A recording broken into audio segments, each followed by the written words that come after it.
This guy kicked my butt this year in picking against the spread and our best bets, but we will tie if the 49ers win. So now I got a chance. Oh, man. Oh, baby, we're back. Yeah, baby. Chris Simms, PFT PM, joint collaboration. That was at the Super Bowl in the bar of the place in Miami that I can't remember the name of right now off the top of my head. I can't either. When life was normal, and I thought... The bar they dropped us off at. And I thought, there's no way one guy can overcome this great, great team of the 49ers.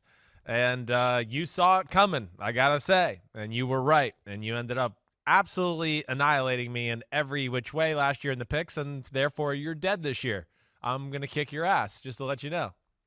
Well, you got a lot of ass kicking to do to make up for last year because I beat you by 2 games straight up, best bets by 6 games. And against the spread, please stop the fight. He's already dead. 14 games. 14 games. They really do need to update the pictures. I'm a year older. Chris is 1 more year farther removed from looking like Roger Goodell's evil twin brother. Let's get some new photos, please. No, Uh-oh. I'm dead Pete serious. says be careful what you wish for. Pete says be careful what you wish for. I wish for anything but that picture. I don't care if you have a picture with me with underwear over my head. Use that. I'm sick of this damn picture. That. We may have gone deep into the archives. But I don't want that. Other thing, you know, hey, you kicked my butt. That's right. Hey, if you ain't first, you're last, okay? I don't care how much you will. You won, all right? We're coming back this year. A loss is a loss. Do you have music for your PFT PM, or are you void of music on your podcast? I think there's music. I don't know. You know, PFT PM is moving to Peacock starting on Monday, 1 hour per day, 5 to 6 p.m. Eastern. Wow. So I assume they'll have some sort of musical accompaniment that may be brand new for all I know. All I do is I talk when they say go. Anything that happens before that, to me, is just kind of a blur that gets removed from my brain once it's time to talk. Okay, well, you have intro music. They're telling me you do. I guess you don't realize you do. I guess I do. You do. Okay, good. Man, another paycheck for you. Peacock and PFT PM. Way to go. You can just add to Chateau de Florio down there. All right, you ready to get after this? You ready, kid? I'm ready to get after it. Yes, I'm ready. I'm ready. Let's do it. We'll be working tonight. So we're doing this, of course, Thursday morning. But tonight we're doing this, and it's Texans-Chiefs on NBC, kicking off the NFL. I'm so excited for it. But we got Chiefs favored by 9. Over-under at 54 points. Mike, lead it off. Who you like, who you taking, and why? Yeah, look, I like the Chiefs to win this game. I think the Chiefs are going to be very difficult to beat any week this year, but especially the first night of the season. The Chiefs, one of the few teams to actually go on the road and beat the Super Bowl champion. That night they raise the banner and celebrate the title. And I know that the stadium will not be rocking like it usually is, but there'll still be 16,000 people there. It's a special night for the Chiefs and a team that's coming back to town that got beaten 51-31 in the playoffs. I think the Texans will make it closer than that. The Texans, remember, won last year when they played in the regular season at Arrowhead Stadium. And part of this is me just kind of hoping for an exciting back-and-forth, high-scoring game because we really don't know. Look, in any given year, we don't know. But this year, folks, we especially don't know. I know you expect us to know, and we're giving it to you as straight as we can, but we're not going to lie to you. We have no idea what's going to happen. We are leaning on the edge of continuity, and the Chiefs have it, and I just have a gut feeling the Texans are going to have enough in this new-look offense, and David Johnson's going to step up, and Deshaun Watson's going to step up without DeAndre Hopkins, and they're going to keep it close. Yeah. So I've got 41-38 with the Chiefs winning on a last-second touchdown. It's probably completely wrong. It'll probably be 13-10, but I'm trying to speak into action a 41-38 exciting game between the Chiefs and the Texans to start the season. Yeah, well, I'm with you. I hope that happens too. I think it's very realistic that it does happen. I do. When you just look at the quarterbacks, the receivers they have available to them, both offensive lines, Texans offensive line, I know we've talked about it. It's improved. And then, you know, the fact that defenses haven't seen any other, you know, offense or been attacked by any different schemes or things they've done that way at full speed, especially, I don't expect the defenses, especially in this game, to be up to speed with the offenses. So I'm with you. I'm expecting high scoring as well. I think we're going to see a lot of fireworks, a lot of big plays in the pass game. I'm excited to see that. Ultimately, I'm with you. I'm going with the Chiefs. I just feel like, well, if you're going to get in a shootout, it's hard to win a shootout against the Chiefs, and I just think the Chiefs have, more playmakers. Quite honestly, that's all it is, just difference makers. They could throw a screen to Tyreek Hill, and he can go 80. And of course, we know Watkins and Kelsey and all that, but I think the defensive side of the ball, it just solidifies it for me. They got Frank Clark, Chris Jones, Honey Badger. All three of them can make game-changing type plays too. I'm going to go Chiefs 45-35 to win the football game, but I, like you, expect high scoring and a lot of passing yards. Yeah, I see that 54 over-under, and we both are going over based upon our final scores, and we do the best bets later in the podcast, and boy, that 54 is screaming out as being way too low for these two offenses. Without a doubt. I got a big star next to that one. The last time they played, the Chiefs scored 51. And the over-under's 54 for crying out loud. That jumped out to me right away. And, yes, there's a good chance I'm going with the over there to be my best bet. I've starred that 7 times now since I've been sitting here. All right, you good? You want to say anything else about that game? No, let's go. Let's go. Let's do it. A lot of games to get to. A lot of games. Here we go. Now, a little familiarity here in this matchup. Seattle Seahawks going down to the Atlanta Falcons. Seattle's favored by 2. Over-unders 49 points. I always find this is interesting. You got the crossover coaching tree right here, right? Dan Quinn came from Seattle. Desperation year for Atlanta, I think, in a lot of ways. If they're not good or don't make the playoffs, I think Dan Quinn gets fired. They're a talented football team, but we know it's Seattle and Pete Carroll and Russell Wilson. What do you think, Mike? How do you think it's going to shake out? Pete, are the Falcons one of the teams allowed to have fans present? I can't keep them all straight. Are there going to be fans present at the Mercedes-Benz Stadium? I'm not sure one way or the other. But here's the thing: it's not going to be a full crowd. No fans in Atlanta. That actually helps the Seahawks. Well, no, wait, it hurts the Seahawks. Excuse me. Slight difference. The Seahawks, the last time they played in Atlanta, their fans overtook the place. That's one of the dirty little secrets of the NFL that never gets mentioned. People aren't going to the games in Atlanta. The season ticket holders have defaulted on PSLs in the millions of dollars.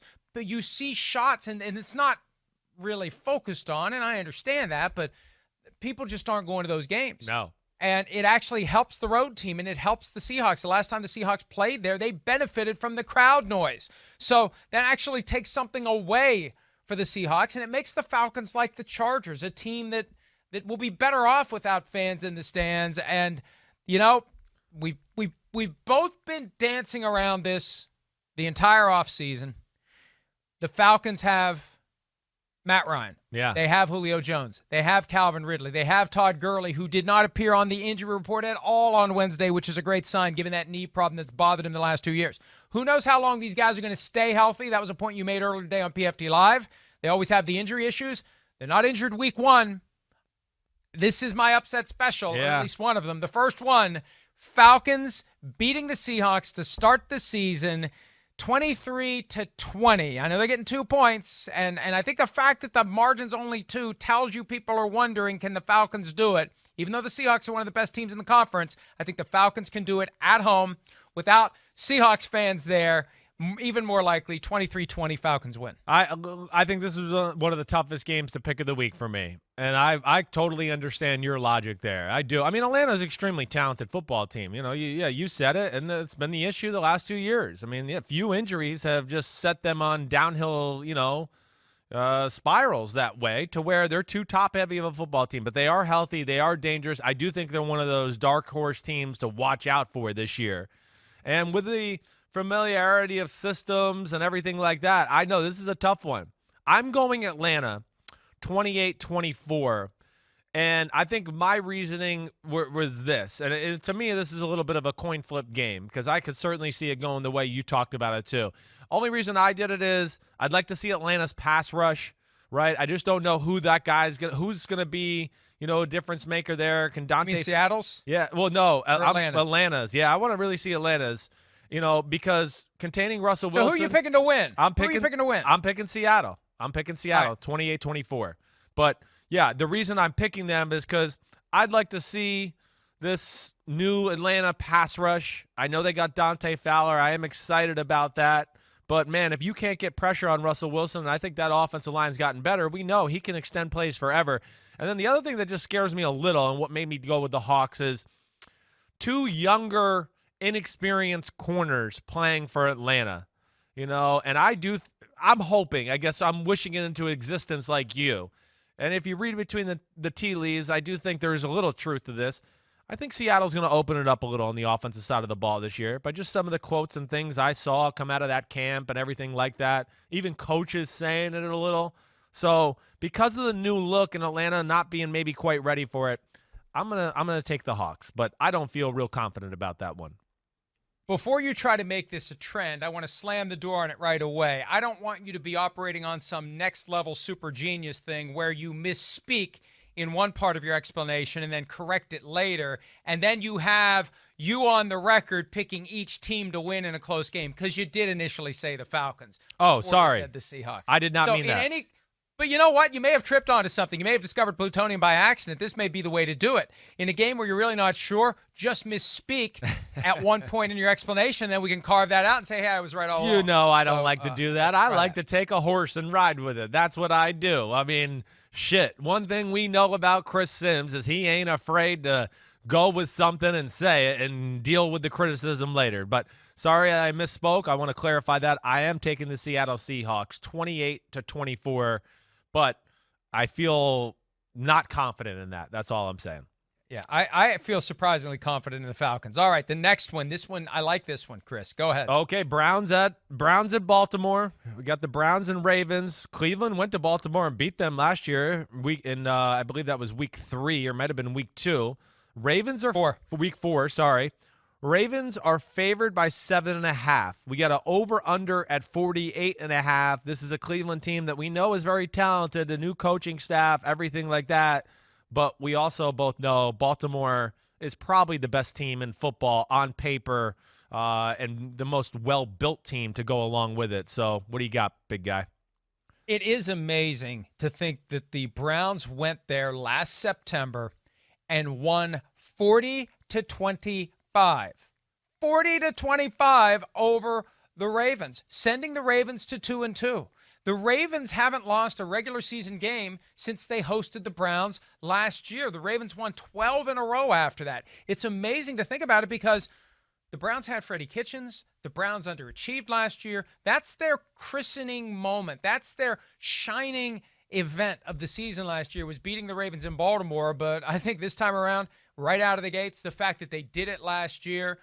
Mark Ingram said yesterday that Lamar Jackson is 1,000,000 times ahead of where he was last year. I assume that's an exaggeration. But even if he's just 1 time ahead or 2 times or 3 times ahead of where he was last year, look out world. So I don't think the Ravens are going to get caught flat. Let's think about it. They got caught flat-footed last year, week 4, by the Browns at home. They got caught flat-footed by the Titans in the playoffs. There is no way in hell that the Browns are catching the Ravens flat-footed week 1 at home. The Ravens in a romp, relatively speaking, 27-17, although I think it's going to be worse than that. Ooh, okay. You're going strong there. All right, I like that. I would be shocked, too, if the Ravens got caught sleeping here. First off, it seems like it's a very focused football team. They're talented. They got a few new weapons to add to the arsenal and J.K. Dobbins, and we'll see where all that goes. We know how good the defense is. Calais Campbell, one of those other weapons that's been added to their football team to make them better on the front 7. The Browns are talented. And honestly, I don't love – it's a new coaching staff, right? So it hasn't been that much time together.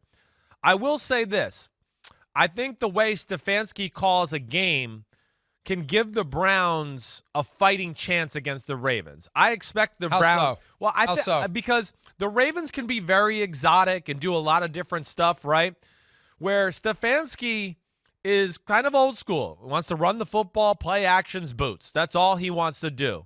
And when you catch an exotic team like that, sometimes some of the most basic plays, they called a blitz from this side and we called a pulling guard and we're running out the other side and, we hit it right. We just hit the right play against the right crazy defense and we gashed them with a big play. Plus, we know there's talent. So I'm going to say the Browns keep it closer than you do. I just think with the exotic style, the Ravens playing so much aggressive man-to-man coverage. And then I think the other thing I just think about, Joe Woods coming from the 49ers, the new D coordinator with the Cleveland Browns, he got to see this Baltimore offense a little last year. They played them when they went to Baltimore, so at least he knows what to expect. And, of course, they have talent too. So I'm taking the Ravens, but I'm going in a close one. I'm going to go 24-21 Baltimore. Wow. Yeah. Wow. I know. That means you're threading the needle. You're taking the Ravens to win, but the Browns to cover the 7.5-point spread. You did that a lot. I know. Last year. I know. A lot. I'm going to try not to do it as much because the results obviously weren't that good. Obviously, I would stick with picking the winner and covering the winner, or picking the winner to cover, and that's how I get nervous.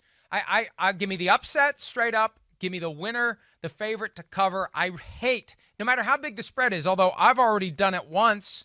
I've tried to thread the needle with the Texans covering, but a big spread like that, I'm less uncomfortable. 7.5, yeah, it makes me nervous, but we'll see what happens with that one. We'll see what happens. Okay, Jets, Buffalo, going up to Buffalo. Oh, that's right. It doesn't matter. There's no fans. Okay, so the Jets. It's so weird because you think about this as you pick the games, and then I got to go. It doesn't matter where this game's at, other than that one team had to fly in a plane, and that's it. So it is very weird to take that dynamic out of this. But Jets, Buffalo, same start as last year, except Buffalo was at the Jets. We know the Jets came out looking good. I think we're up 16-0, and we went, oh, the new look Jets, watch out for this. And then C.J. Mosley pulled a groin muscle, and they fell apart for 5 or 6 weeks after that. Buffalo, I think, is both, one of those teams. I expect them to win the AFC East. I think they're going to be one of those jump on the seams, big time contenders this year. Buffalo's favored by 6.5. The over/under's 39.5. Mike, I know you like the Jets. Are you going to go with the Jets pulling off the upset? Do the Bills have the maturity and the leadership in the locker room to forget about what they did last year, to set aside the expectations and the accolades? So many people think that they're going to win the AFC East post Tom Brady. And, the Jets are a team, and this astounds me. They finished 6-2 last year, and they're better on paper this season. Joe Douglas, the GM of the team, building from the inside out, not the outside in. Now, do they have enough both on the inside and the outside to be contenders? Probably not. Do they have enough that they can go up to Buffalo in a stadium that will have no fans there and outscore the Bills?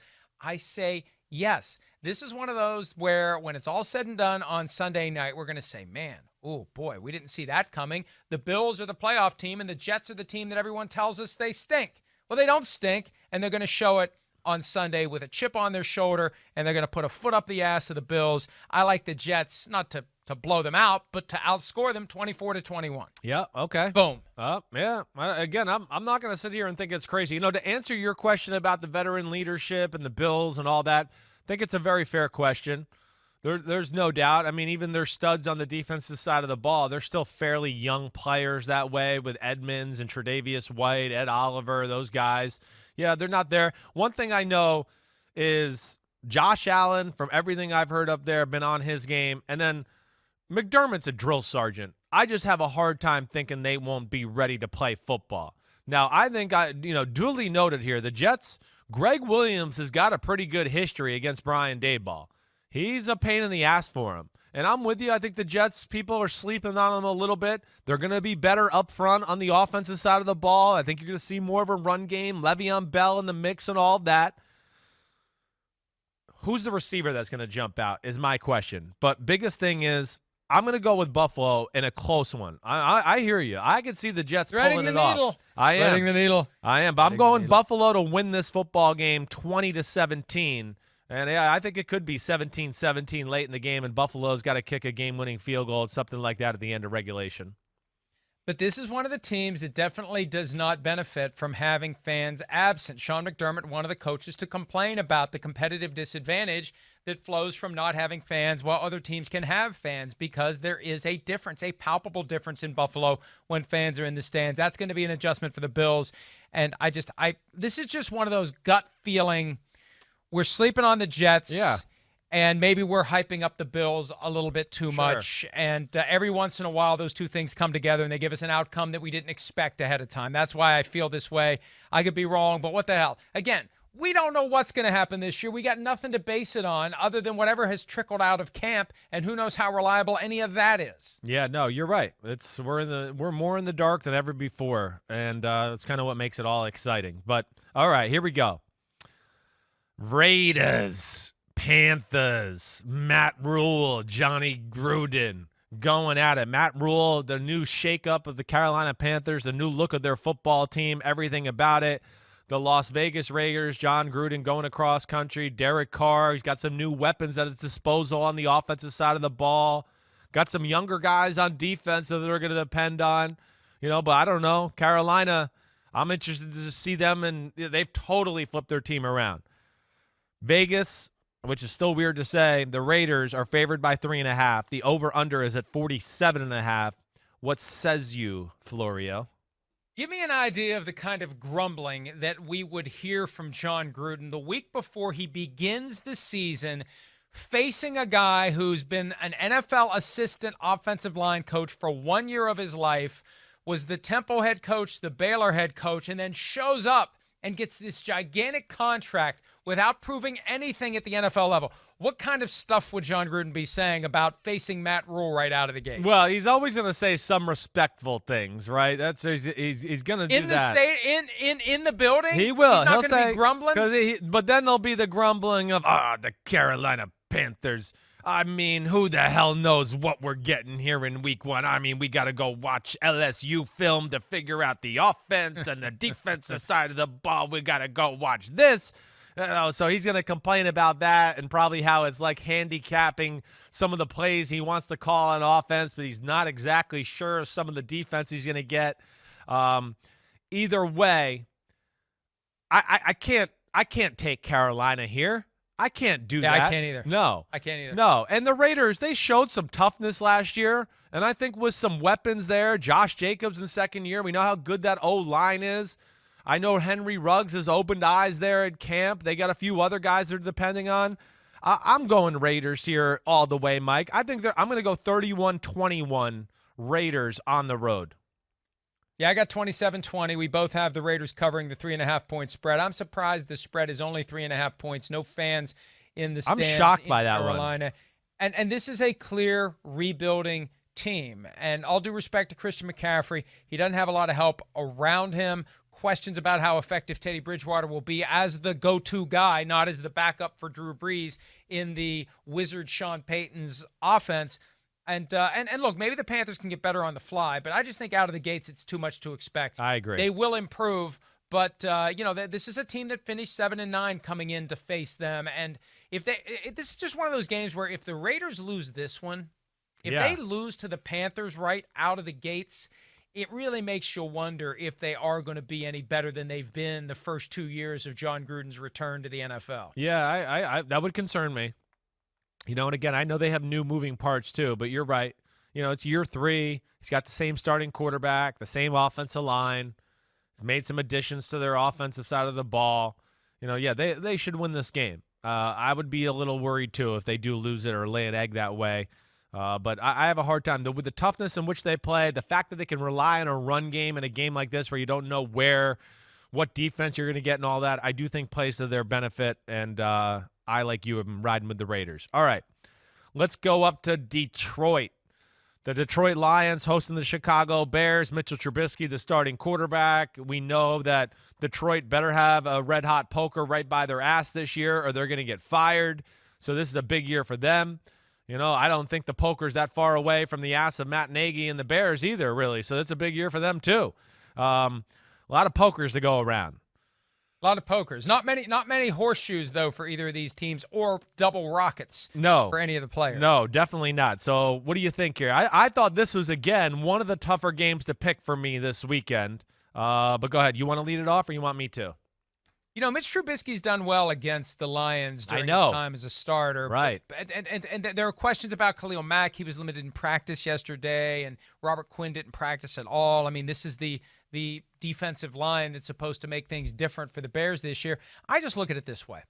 The Lions were competitive last year as long as they had Matthew Stafford. Mm-hmm. Once he had that injury that knocked him out for the entirety of the season, then they changed, and they were good early on. They were better early on. They were up 17, right? They were up multiple scores over the Cardinals before they blew it and settled for a tie in overtime. Got screwed over in a game in Green Bay with those bad calls by the refs that they should have won.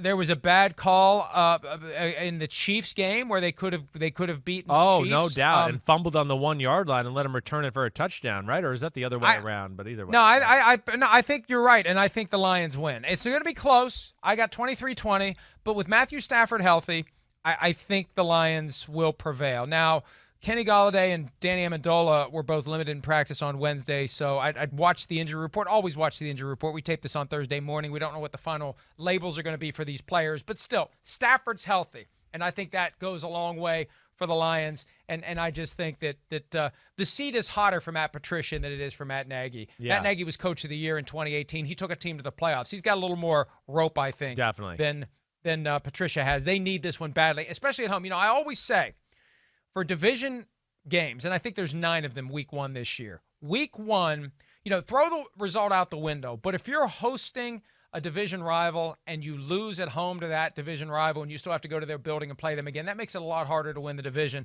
I don't know whether that applies with the same force in a season where there may not be fans for a lot of these games because maybe that home field advantage is neutralized. Right. But, it's these divisional games, and I've already picked the Jets to beat the Bills in Buffalo, but, it's important if you're hosting a division rival week 1 to win that game because you still have to go to their place at some point later in the season. Yeah, definitely. First off, you're right. I think the seat is hotter for Matt Patricia. The fact that Stafford's back in the fold, and again, with some good receivers, and TJ Hawkinson, who I expect to show up on the scene to be one of the best tight ends in football. And you talked about the Bears D-line, which we know is good and certainly has the capability to change a game around. But I think Detroit's O-line is good enough to not be overrun by that unit. Now, you talked about Trubisky has had a little success and Nagy's had a little success against Matt Patricia, which scares me a little bit. But Matt Patricia's got a new-look defense this year. They got a lot of new guys in the front 7. Secondary's going to look a little different. I would think he takes a different approach.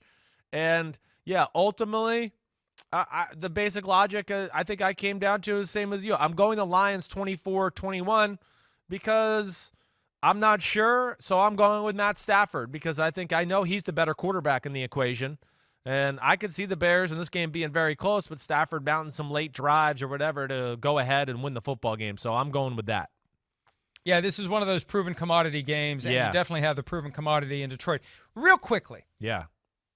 Will Mitchell Trubisky be looking over his shoulder in this game? Is it too early for him to do it, or will he be doing it inherently from the get-go, given that they invested the draft pick and they're paying big money to Nick Foles? Yeah, I think he will. He's going to look over his shoulder inherently until he puts enough good games together and maybe they win some games for him to finally go, okay, there's nothing they can do now. We're 4-2 and I'm playing awesome. I'm the man. That's it. That's when it'll be. Yep. Hello. So, but for now. Hello, London. Even this game, he knows he's not going to get pulled in this game, but he's still going to be worried about, I got to play well and do this well and do all of that so I can be the starter next week or maybe 2 weeks down the line. So I do think it lingers over, your shoulder there a little bit. Everybody says he's turned a new leaf and he's been a different guy. I can't wait to see it. I'm rooting for that, certainly, but I just got to see it first, and that's why I go Lions. All right, you ready? And the key is it's in practice. That's the key. We haven't seen it in games. No one's seen it in games, and we'll see what he can do. All right, next one. Here we go. Colts at the Jaguars. Colts favored by 8. DeForest Buckner's there. Phillip Rivers is there. They had a very good offseason. The Jags are in rebuild mode, even though they're saying they're not in rebuild mode. I mean, it's a weird one to figure out. But the Colts are favored by 8. The over-under at 45. I know you're taking the Colts. How much you got them winning by? Yeah, the thing about the Jaguars, they're not trying to lose. They don't have to try. That's the reality. When you have 16 rookies, you have an undrafted rookie as your starting tailback in James Robinson from Illinois State, not even from a major powerhouse. It's amazing to me that that's where they are. But Dave Caldwell, the GM of the team, says it over and over again. We put the best 53 guys on the field. We're going to put the best 11 out there for the games and see what happens. It's not going to go well for them out of the gates. And to tell you what, if the Colts lose this one, then everybody who's got the Colts winning the division, Chris, including you, needs to revisit their picks. I've got the Colts winning 24-13. And one of the things Caldwell said when he met with reporters over the weekend, hey, we've got the Colts and the Titans first 2 weeks. Let's give these guys a chance to play and see what they can do. First chance comes, and I'll be surprised if it goes in favor of the Jaguars. 24-13 Colts win. Yeah, I would be shocked too. I'm going the Colts. I'm going 31-20. Hey, the Colts, I think, is a really good football team. The offense against some of those young guys you talked about on the defense in Jacksonville and everything like that. Jacksonville's got some playmakers. There's no doubt some young guys I'm excited to see. But this is the best offensive line in football with a two-headed monster at running back. And, of course, Phillip Rivers a quarterback too. And I think some weapons that could pop up on the scene that maybe we don't think about there with the Colts to watch out for, and guys like Paris Campbell and Michael Pittman Jr. And the other thing is too, you said a rookie tailback, new system with Jay Gruden as the head coach, offensive coordinator. And I think that Colts defense, very deep up front, can really send waves of rushers and different looks at you that way. I'm going to take them to win this game and win it convincingly.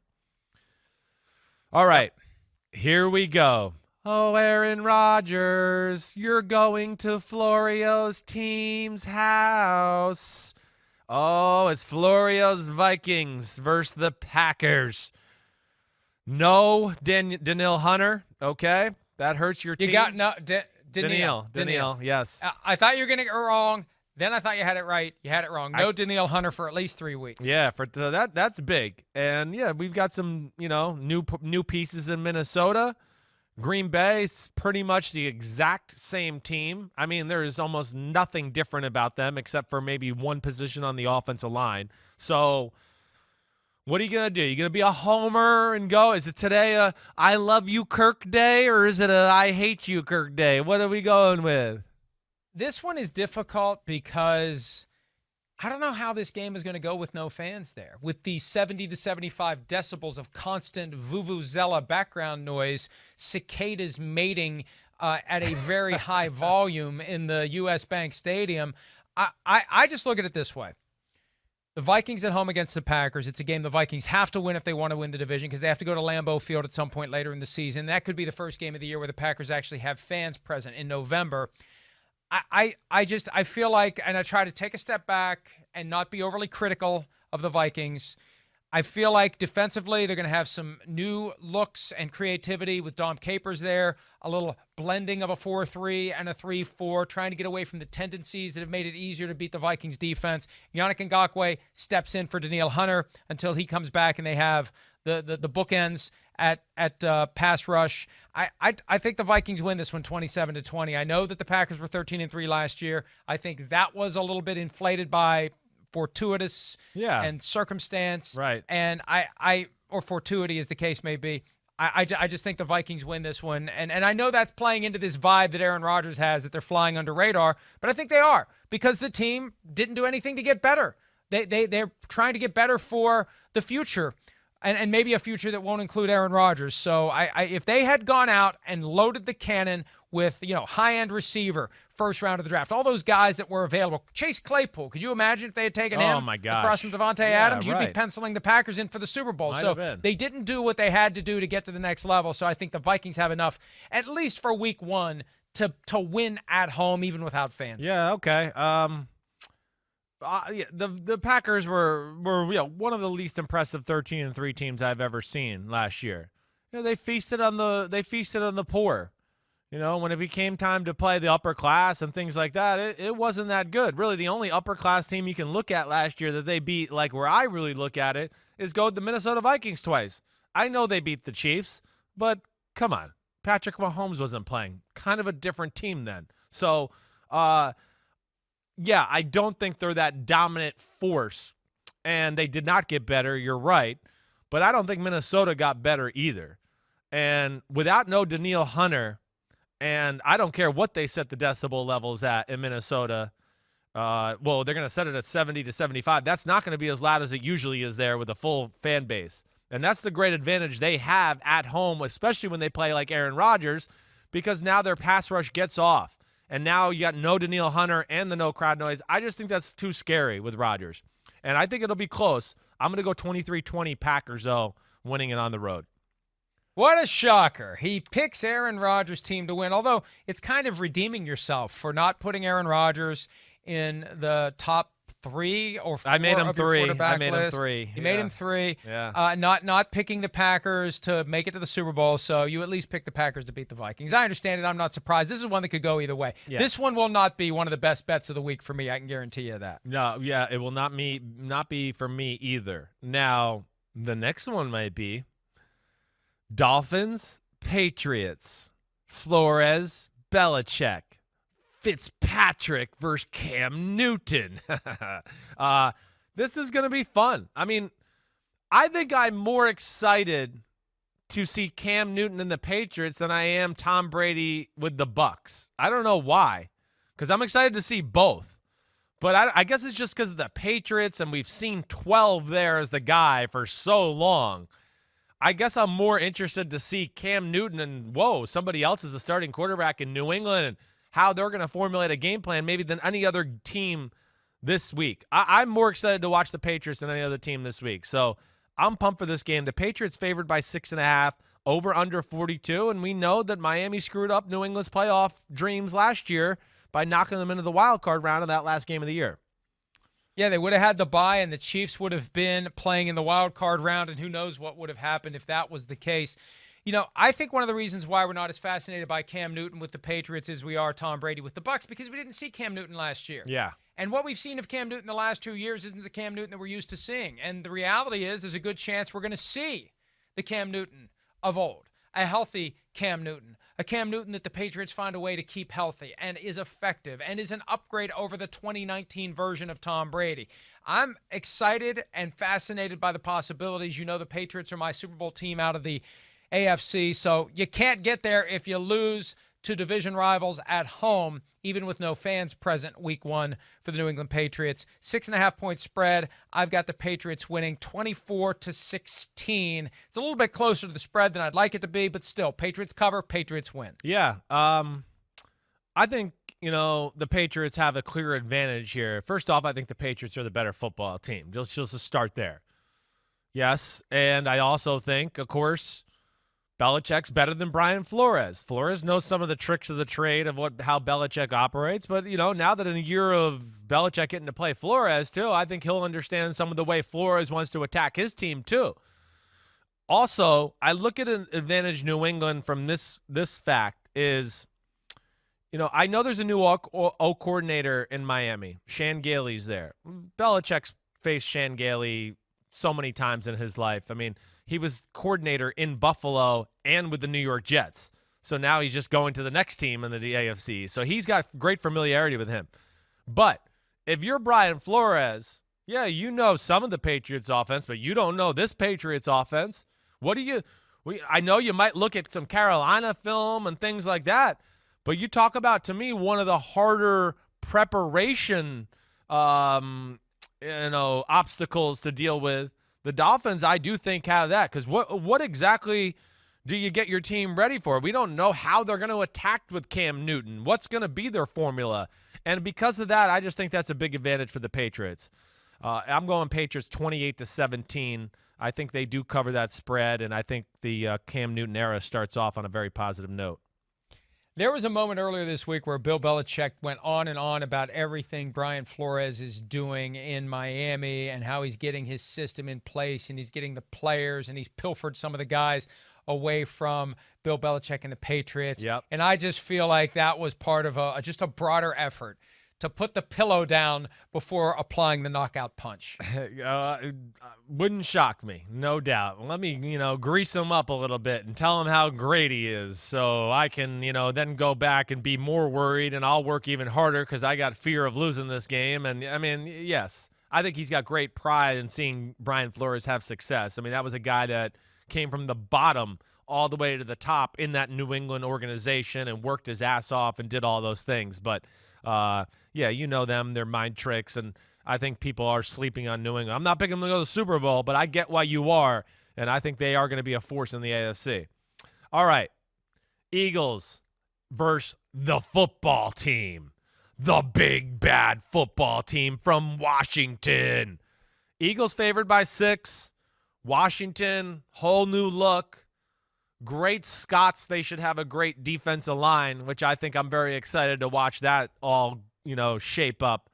But how do you see this playing out, Mike? Eagles a little banged up already. It's week 1. Here we go. Last year the Eagles and Washington got together week 1, and Washington had the better of the fight for a while until Carson Wentz and Deshaun Jackson got acquainted. Exactly. They get a chance to get reacquainted this year. Alshon Jeffrey, there's still just this weird, when's he going to be ready to play? Right. He didn't practice yesterday. He's got a foot injury.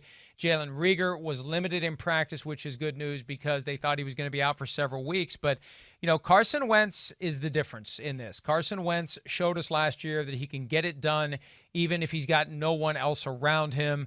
With Dwayne Haskins, I know that he's a different guy, but he still hasn't been in a setting where he's had anything other than the yellow jersey that they wear with the burgundy numbers for the quarterbacks, meaning don't hit me. And I'm going to go with experience here, even though it's on the road. Again, there's no fans, so it doesn't matter. I like the Eagles to win this one, and I like the Eagles to win it fairly comfortably. What's my score on this one? Hang on. Here it is. 27-17 Eagles over the Washington football team. Yeah, I look at it the same way. I think you explained it pretty well.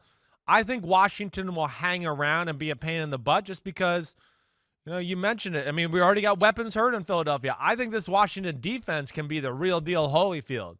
That front four, and then you talk about their secondary with Landon Collins, and they got a Ronald Darby and Kendall Fuller to go there to help out a little bit. I think the defense should be much improved and will be a pain in the butt in this game. But ultimately, Dwayne Haskins raw, learning a new offense. Who's the running back?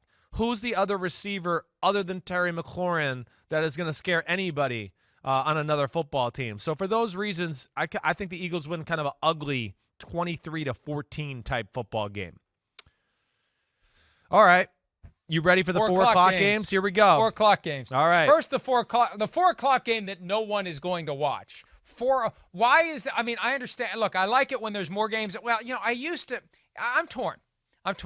I used to like an even spread, but the problem is the more 4 o'clock games there are, the harder it is for us to focus on them because we're getting ready for a show and doing a show. But the more you have at 1 o'clock, the harder it is to keep up with everything. No doubt about it. You're right. Then this is one too. It's the least of the games on the 4 o'clock slate, but still things I want to watch. How's this Tyrod Taylor Chargers offense look? And damn, I can't wait to see Joe Burrow play. So that'll be cool nonetheless. The Chargers favored by 3.5. Got to go over to Cincinnati. Over under at 42. Did you have the guts to pick the Bengals? I don't think it takes a lot of guts to pick the Bengals in this one. I don't think it's an upset if the Bengals win, even though they're getting 3.5 points. That doesn't mean I pick them. I take the Chargers 24-16. How can you take the Bengals when we've never seen Joe Burrow play in an NFL game? Well, that's what I just said. Do you have the guts to take the Bengals? Simple. And you made me sound like I was an idiot to question that. It's Joe Burrow versus Joey Bosa. For now, Joey Bosa wins just because I need to see Joe Burrow get it done at the NFL level before I'm going to sign on, and he eventually will. Yeah. But you can't. How can you do that right out of the gates? No, you can't. No, definitely not. And then, I don't care, no Derwin James or not. This is still going to be one of the better defenses in football. Let me get this right. Linval. So they got 3 first-rounders on their D line. Linval Joseph, I think, is a second-rounder. That's scary. Murray at linebacker, first-round linebacker, to go along with a decent group already. And then Chris Harris to the group in the secondary. I know no Derwin James, but I'm with you. I can't pick the Bengals. Come on. And then the Bengals defense, it sucked last year. So I don't expect the Chargers offense to be as dangerous, but I think they're going to move the ball. I do think it'll be close, though. So I picked the Chargers to win 20-17.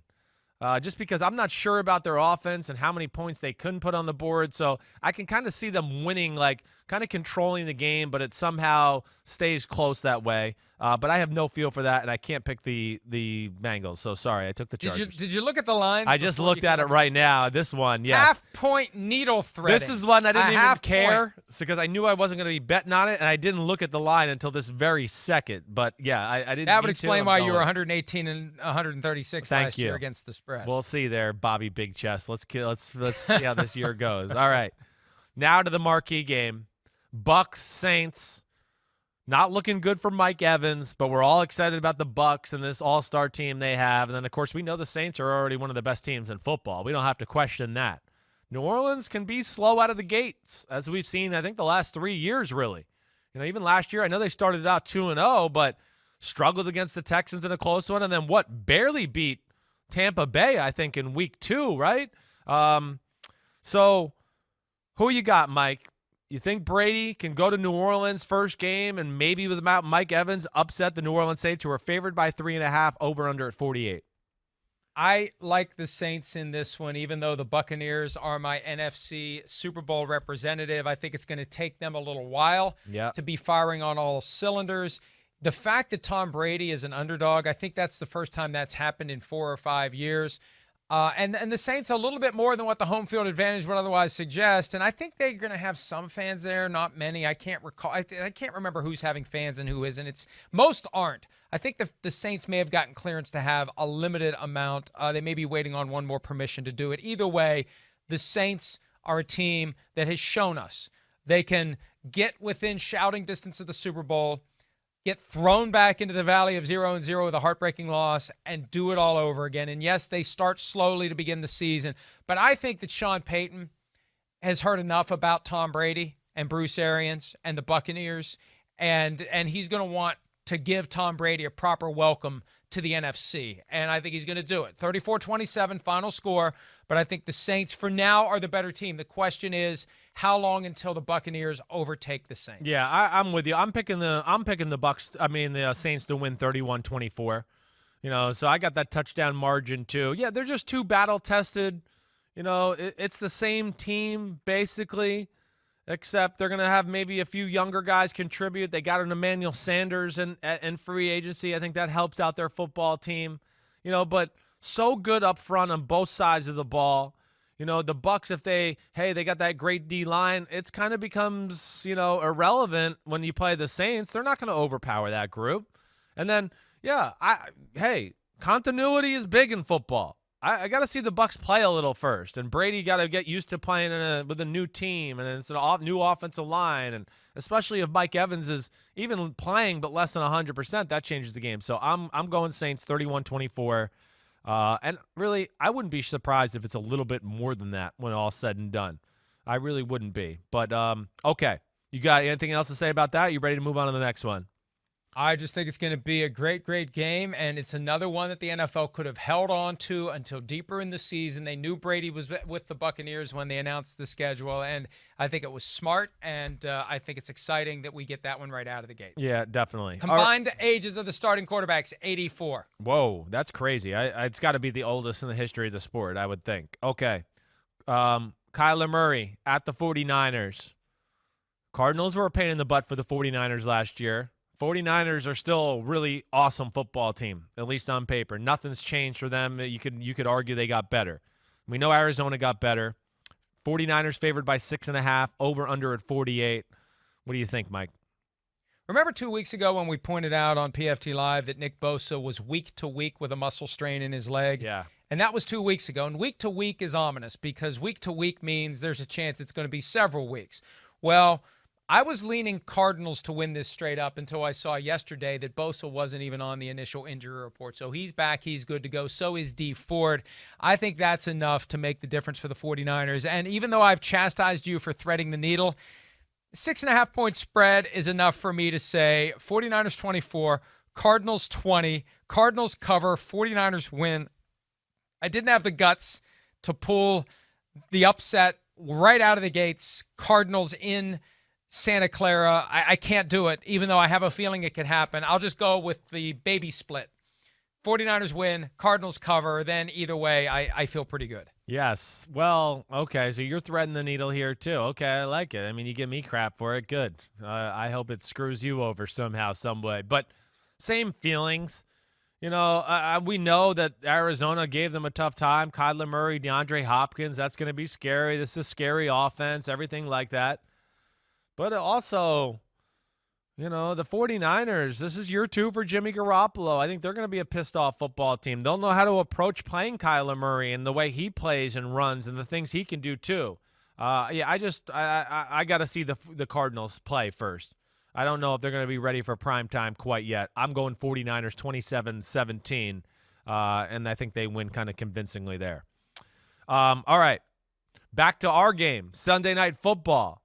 Man, I would have loved to have seen this new stadium in L.A. with full of fans, but nonetheless, I'm excited to see it. And we got the new-look Cowboys, Mike McCarthy, the Rams, their new unis, new contract for Jalen Ramsey. I feel like people are sleeping on the Rams. I do think I'm picking them to go to the playoffs this year.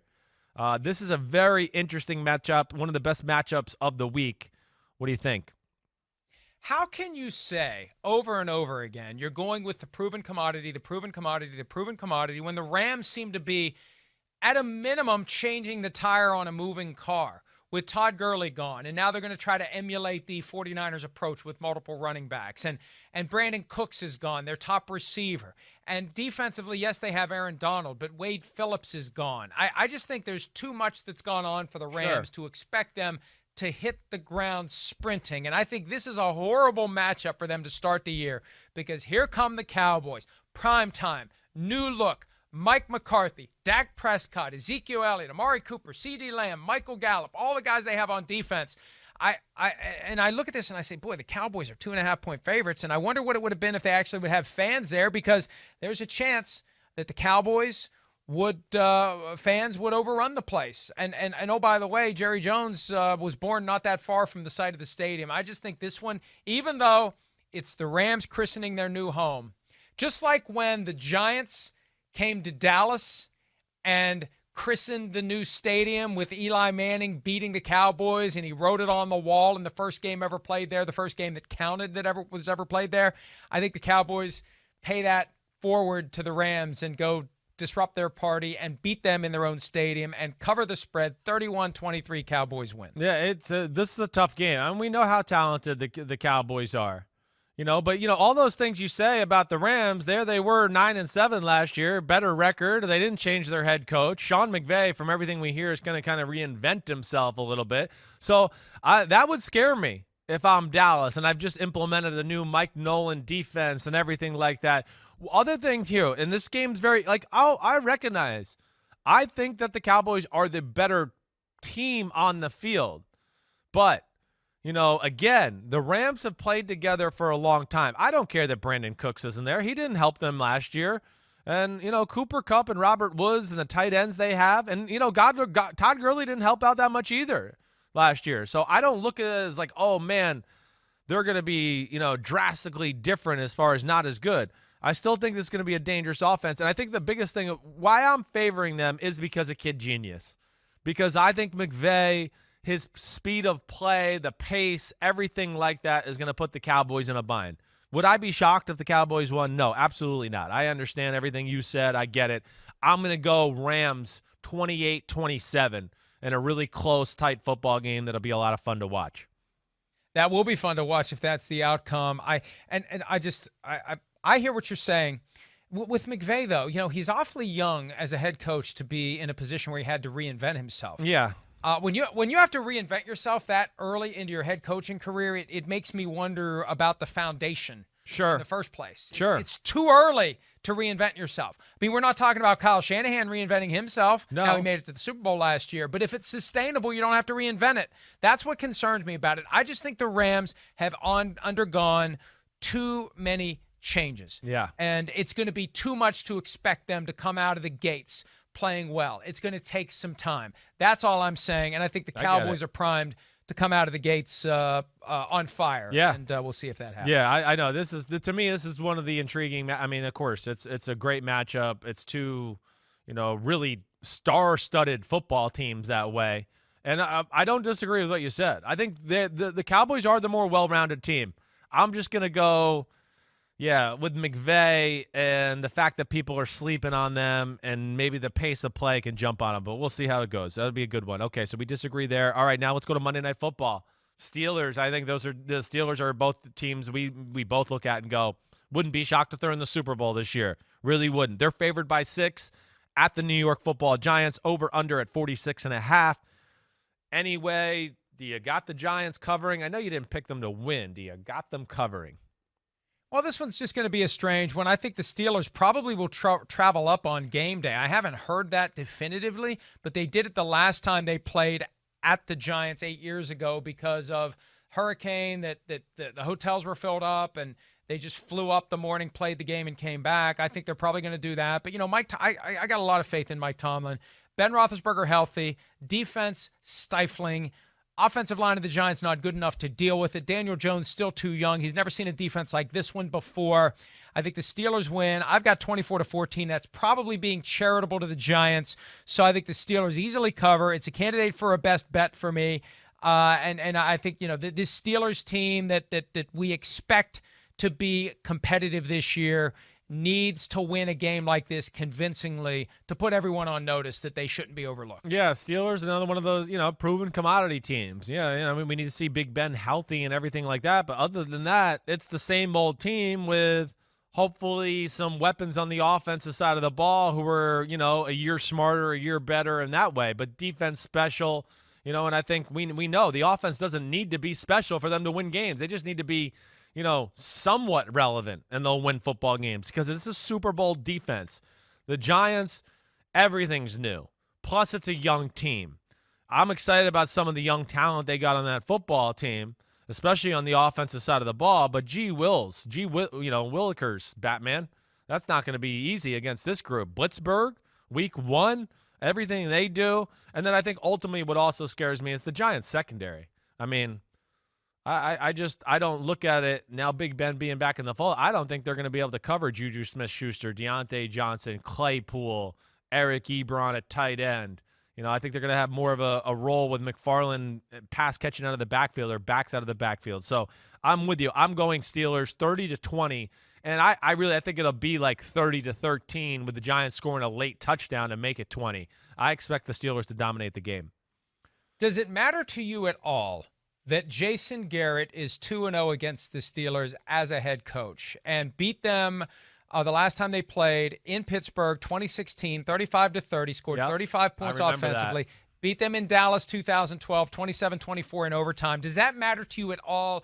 Or is it personnel-driven where even if Jason Garrett whips something up that may work offensively, it's one thing to have Tony Romo and Dak Prescott. It's another thing to have Daniel Jones entering year 2 of his career. Yeah, I think that's the thing. In Dallas, obviously Jason Garrett has a formula there. He knows how to handle all the stuff Pittsburgh does. I mean, the defensive scheme has not really changed in Pittsburgh for a long, long time other than tweaks and things like that. So there's obviously something there that he has that. But, yeah, the talent level is not on par with those teams that he won with. 2012, I'm trying to think of the Cowboys back then. That might have been going through a little bit of a rough patch right then, right? To where they weren't the best football team. But they had Tony Romo. They had Romo and Jason Witten, right? Right? Yeah, exactly right. You're right. DeMarco Murray might have just been coming out of the scene there. Dez Bryant was there. Yeah, exactly. So, and then even that other team, that was a 13-3 team that went in and beat Pittsburgh that year. That was Ezekiel Elliott and Dak Prescott's year. But no, I just don't think the personnel can match up enough here in this one. The 2012 Cowboys were 8-8 and missed the playoffs. Okay. All right. Here we go. Last game of the week. Titans, Ryan Tannehill, Vrabel, Clowney going to town. Denver Broncos, new look offense, no Von Miller. That stinks. Tennessee favored by 2.5, over under at 41. You going with the Titans, Mike? It's amazing to see the Broncos underdogs at home. But you know what? In just a matter of a few days, Titans add Jadeveon Clowney, Broncos lose Von Miller. Titans win, and Titans may win this one easily. 27-17 is my score. I wouldn't be surprised if it's even more of a gap than that. But, even with the mile-high altitude, there's no fans there. And I think that Vrabel is going to want to start fast this year. They can't screw around and get themselves in a hole they have to dig out of like last year. And with Derrick Henry, I think the faster that he starts too, the better chance he has to have a special season. He's a guy who typically comes on late. And so I think the Titans can get it done. I think they will get it done, even though I think the Broncos are moving in the right direction. They're still kind of reeling from Von Miller being injured, and I think it's going to be hard for them to get it together and beat a quality team like the Titans. Yeah, definitely. I agree with you there. I'm going to go with the Titans 23-17. The Broncos, Pat Shurmur, new offensive coordinator, basically a brand new quarterback starting. You got a second-year tight end. You're going to have 2 rookie receivers, one starting and another one that might have a role, I believe, in KJ Hamler. He might still be hurt a little bit. But, against a team that's, battle-tested, game plan specific on defense, I just don't trust that yet. I don't. And the Broncos offensive line, not all that special either. I do think the Broncos defense, even without Von Miller, is going to be a pain in the butt. The Titans are not the type of team that are just going to blow you out anyways. You said it. They're going to run the ball, pound the rock, do those things. And then have their moments where Ryan Tannehill will take chances. My big thing with the Titans this year, just who is going to be that other guy on offense? We know it's A.J. Brown. We know it's Derrick Henry. But if that run game's not working one game and A.J. Brown is having an off day or a team's found a corner or doubling him, and that's, to me, one of the big things I need to see from them. They just need one other guy to come up, whether that's like a Jonnu Smith at tight end, or maybe Humphreys at receiver, but just some other entity for a defense to think about. But ultimately, I'm going Titans 23-17 on the road. I think the Broncos hang in there, but the Titans clearly show they're the better football team. All right. That's it. We did it, man. Except for the best bets. Now we got best bets, and I think we got a clue of where we're going here. I really got 4 that jump out to me, and I just got to figure out which 3 I'm going to go with. But go ahead. You want to give your first one, or do you want me to lead it off? No, I'm going to start it. I'll start it with where we began. When I saw the over-under at 54 for tonight's game, I said, that is way too low. It is a visceral reaction. It's a gut feeling that is shaped by the fact that you and I eat and breathe and live this every single day. What research did you do to back up your position that they'll score more than 54? None. I do it every day. We do the show every day. We write about football every day. We talk about it. We think about it. We sleep and we dream about it. I can't imagine the Texans and the Chiefs being under 54 points in this game. Can't imagine it. Give me the over 54 Texans-Chiefs tonight. I've got them scoring 79 combined. And again, the Chiefs scored 51 on their own last year when the two teams got together in the postseason. Yeah, that's right. I got them 80 combined, so I'm with you, and I'm going with the over as well. I mean, it jumped out to me right away. I've been thinking about this game for the last 12 days, and that's one of the first things I thought about this was, wow, this current year, 2 awesome quarterbacks, weapons at their disposal, and pretty good offensive line. I know Kansas City's a little better, but I'm with you. All right, so now, second one. Where are you going to go? Well, I'm going with your guy, Johnny Gruden, because I cannot imagine him taking the Raiders into Carolina, playing a college coach with a team that is clearly in rebuilding mode. Now, they're going to have to handle Christian McCaffrey, and hopefully they'll have an answer for him, or this isn't going to happen. But only given 3.5 points under these circumstances for a team that finished 7-9, but really came on stronger at the end, has some continuity. Derek Carr seems to be finally maturing into that badass John Wayne that John Gruden wants him to be. I think the Raiders cover this 3.5 point spread and win by at least a touchdown, maybe a lot more than that. Yeah, I hate to say this, but I'm going there as well. I am. There's enough to like about the Raiders, and even the uncertainty of what Carolina might do. I mean, we know what Joe Brady does. He does a West Coast offense. I mean, John Gruden's he grew up in the West Coast. He knows he's going to be able to tell his coaches, like, hey, this is my offense, except it's less than. It doesn't have as many tricks as I do. So here, let's defend this, blah, blah, blah. And then even though you might not expect or know what to expect on the defense from Carolina, I don't care. When you have an offensive line the way the Raiders do, they'll be able to rely on that and play conservatively without having to know scheme, run the ball, play action passes, things like that. I don't give a damn what scheme you are. It's about, hey, Derek Carr, you play action pass, you read this guy and go on the line. It doesn't matter what defense they play in those type of plays in a lot of ways. So I'm with you. And I picked the the Raiders to win 31-21, and I would just be shocked if Carolina won or covered. I really would. So I'm with you. All right, so now we're 2 for 2. I don't like that. What's your third one going to be? Why? You should pick every one that I pick. No, I don't like you. you. Will be better. I want to kick your ass in every way there is, and now we're on the same, and I got I don't know. It's not as fun. I got 4 to choose from here. And I'm looking at the Colts giving the Jaguars 8, but I worry about some bull crap back end garbage touchdown pass by Gardner Minshew to get it within the margin at a time when the Colts have shut it down. So I've set that one aside. I look at the Eagles giving Washington 6. I feel like the Eagles are going to win that game by more than 6, but you never know what the hell's going to happen. And Ron Rivera is a coach I got a ton of respect for, and maybe they find a way not just to cover but to win that game. So that one got set aside. I'm down to 2, Chris. I'm down to 2 of the primetime games, back-to-back. Sunday night, Monday night. Cowboys giving 2.5 to the Rams, or the Steelers giving 6 to the Giants. And I'm really, really torn on this. I'm going to go with the Steelers giving 6 to the Giants. Yeah. I like both of them, but if I have to pick one or the other, I think the Steelers are going to take care of business against the Giants because the talent gap is too big between the two teams. Yeah, it's one of the ones I had starred on mine. That jumped out to me. I honestly like the Patriots. I know that might be a little crazy, but I just think of them play, the unknown of what their offense is going to look like. But ultimately, I can't do that either. I'm scared of that. And especially with Fitzpatrick. I mean, he just has no fear and no governor. He could throw 12 interceptions in this game. He could throw 6 touchdown passes. You never know what the hell to expect from him. I'm going with the one you originally just said in your explanation. I'm going with the Colts. I just think there's too much of a talent, experience gap, everything about it. I think the Colts are one of those teams to watch out for. The team has basically stayed in place, except they swapped out Brissett for Phillip Rivers, which is a positive, and then they improved with DeForest Buckner on the D-line. And there's just too much going on there in Jacksonville. Guys going out the door, new offense. What the hell's our team doing? So I think the Colts are going to handle the Jaguars. When did I pick? 31-20, and I really think it'll probably be more than that. I think that'll be it'll be 31-13 and a late touchdown by Gardner Minshew. Or it's going to be 31-17, and that late touchdown that'll hurt my heart. Is going to bite you in the ass. That'll hurt my heart. Yes, it will.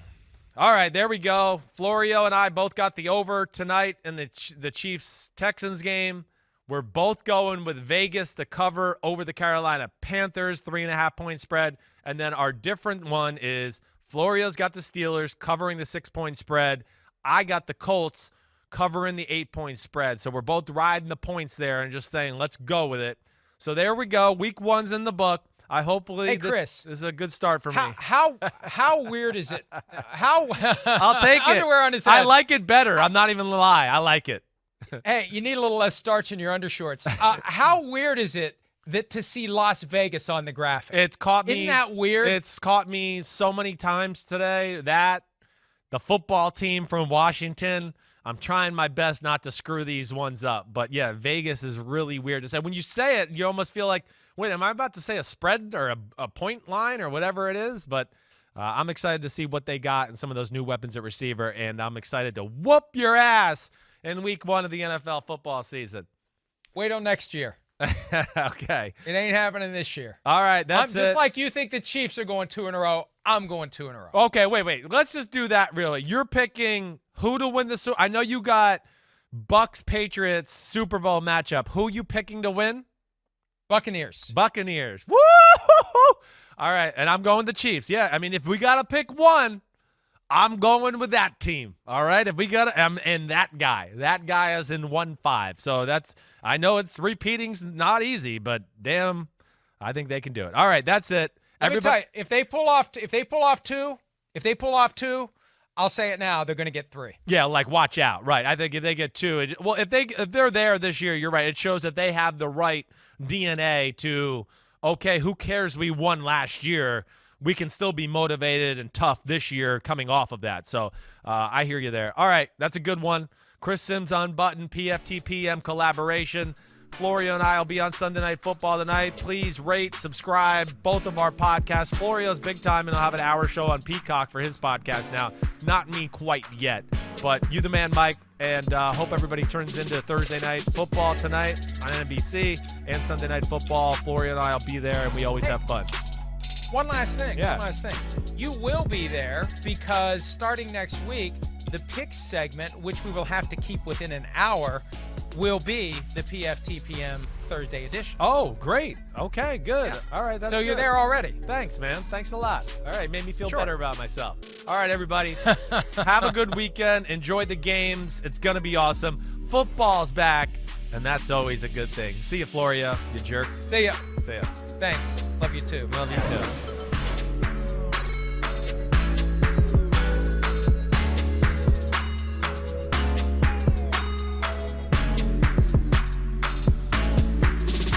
Yo, what's up? Come on, man. Subscribe on YouTube to Chris Simms Unbuttoned Podcast. I need you. Please hit the subscribe button, please.